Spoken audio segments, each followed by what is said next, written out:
بسم اللہ الرحمن الرحیم۔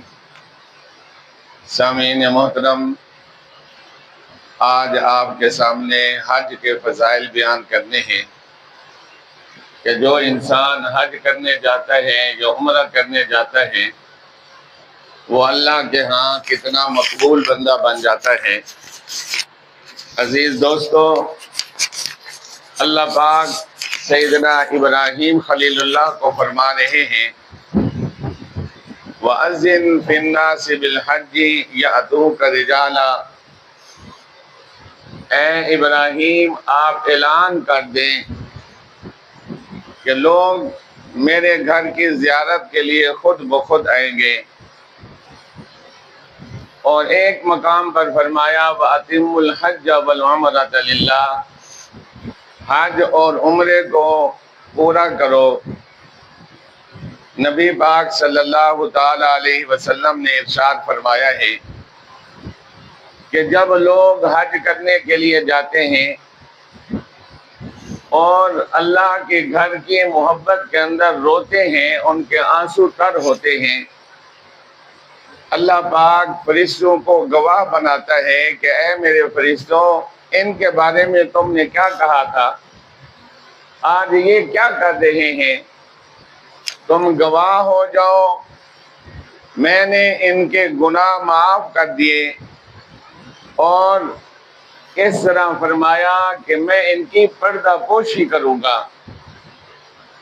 ایک دوسری حدیث مبارک میں آتا ہے کہ جب انسان حج کرنے کے لیے جاتے ہیں اور حج کرنے کے لیے زبان پر کلمہ پڑھتے ہیں، لبیک اللہم لبیک لا شریک لک لبیک ان الحمد والنعمت، یہ جب کلمات پڑھتے ہیں اور اللہ کے گھر کے دیدار کے اندر روتے ہیں اور یہ ساری فضا معطر ہو جاتی ہے صداؤں سے، تو اللہ پاک فرشتوں کو گواہ بناتے ہیں اور کہتے ہیں کہ اے میرے فرشتوں، آپ گواہ ہو جاؤ کہ میں نے اپنے بندوں سے راضی ہو گیا ہوں۔ دوسرا، اس بات پر گواہ بن جاؤ کہ میں نے ان کی توبہ قبول کر لی ہے۔ تیسرا، اس بات پر گواہ ہو جاؤ کہ میں نے ان کو بخش دیا ہے۔ چوتھا، اس بات پر گواہ ہو جاؤ کہ یہ میرے دوست ہیں، یہ حج کرنے والے، عمرہ کرنے والے، یہ میرے دوست ہیں، میں رب ان کا دوست ہوں۔ اور اسی طرح فرمایا، اللہ پاک فرماتے ہیں کہ میں نے ان کے لیے جنت حلال کر دی ہے اور جہنم ان کے لیے حرام کر دی ہے۔ اور اسی طرح اللہ کی کریم ذات اپنے فرشتوں کو کہتے ہیں کہ اس بات پر گواہ ہو جاؤ کہ اے میرے فرشتوں، یہ میرے بندے ہیں، میں ان کا رب اور ان کا مالک ہوں۔ کل قیامت کے دن میں ان کا حساب نہیں لوں گا، میں ان کے لیے میزان عدل قائم نہیں کروں گا۔ ایک اور حدیث مبارک میں آتا ہے کہ جب انسان حج کر کے آتا ہے وہ ایسا گناہوں سے پاک ہو جاتا ہے جس طرح پہلے دن کا بچہ، اور فرمایا ایک قدم رکھتا ہے، ایک قدم، اس کے ایک قدم کے رکھنے پر 70 سال کی عبادت کا ثواب اللہ پاک دیتے ہیں۔ دیکھیں، ایک قدم رکھا اللہ کے گھر کی زیارت کے لیے، 70 سال کی عبادت اس کے لیے لکھی جاتی ہے جب تک وہ واپس گھر نہ لوٹ کر آ جائے۔ اور فرمایا 40 دن تک اس مسلمان بندے کے لیے اجازت ہوتی ہے دعا کے لیے ہاتھ اٹھائے، اللہ اس کی دعا کو قبول کر لیتے۔ اور اس کے لیے 400 افراد، کتنے جی؟ 400 افراد ایسے ہوتے ہیں جن کے لیے اس کی سفارش قبول کی جائے گی۔ اور فرمایا رسول پاک صلی اللہ تعالی علیہ وسلم نے، حج کے لیے جا رہا ہے، راستے کے اندر اس کی موت آ گئی، فرمایا ہر سال اس کے لیے قیامت تک اس کے لیے حج اور عمرے کا ثواب لکھا جائے گا۔ مکے اور مدینے کے اندر فوت ہو گیا، اللہ پاک فرماتے ہیں کہ اس کے گناہ کوئی صحیح نہیں ہے، ان کو میں نے معاف کر دیا، اور ہر سال 70 حج اور عمرے کا ثواب لکھوں گا۔ اللہ کے رسول صلی اللہ تعالی علیہ وسلم نے فرمایا، بڑی عجیب بات ہے، میں حیران ہو گیا پڑھ کر کہ اللہ کی کریم ذات جب قیامت قائم کریں گے تو اس حج، یہ جو کعبۃ اللہ ہے، اس کو فرشتے اس طرح سواریں گے جس طرح ایک دلہن سواری جاتی ہے، اور اس کو میدان محشر کے اندر لے کر آئیں گے، اور قصداً رسول پاک صلی اللہ تعالی علیہ وسلم کے روضے مبارک کے پاس سے گزاریں گے، اور یہ کعبۃ اللہ یہ کہے گا، السلام علیک یا محمد الرسول اللہ، اے محمد الرسول اللہ، آپ پر سلامتی ہو۔ تو نبی پاک صلی اللہ تعالی علیہ وسلم نے فرمایا، میں جواب دوں گا، وعلیکم السلام یا بیت اللہ، اے اللہ کے گھر، تیرے اوپر بھی سلامتی ہو۔ پھر کتنی پیاری بات فرمائی، میں اس بات کو پڑھ کر حیران ہو گیا۔ اللہ کے رسول صلی اللہ تعالی علیہ وسلم فرمائیں گے، اے کعبۃ اللہ، اب اللہ کے پاس جا رہے ہیں، میرے مخلوق کا کیا کرو گے؟ کعبۃ اللہ جواب دے گا، یہ کہے گا کہ اے محمد علیہ السلام، جو بندہ میری زیارت کے لیے آیا تھا اس کے لیے تو آپ فکر مند نہ رہیں، باقی کے بارے میں آپ جانیں اور آپ کا کام جانیں، آپ ان کی سفارش کریں۔ ایک حاجی صاحب خواب کے اندر سوئے ہوئے تھے، اللہ پاک انسانوں کو دکھاتے ہیں 2 فرشتے ہیں، اور اس کے ساتھ آ کر بیٹھ گئے، اس کو کہا، آپ کو پتہ ہے کہ اللہ پاک نے اس سال کتنے لوگوں کا حج قبول کیا ہے؟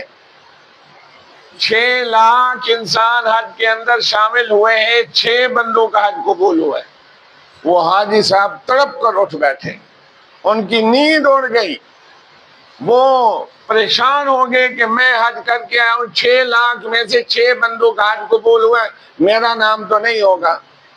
اور اس کے بعد توبہ و استغفار کی، پھر سوئے مشعر حرام کے اندر جا کر، وہی فرشتے پھر ہے، اللہ کہنے لگے، آپ کو پتہ ہے کہ اللہ پاک نے اپنے بندوں کے بارے میں کیا حکم دیا ہے؟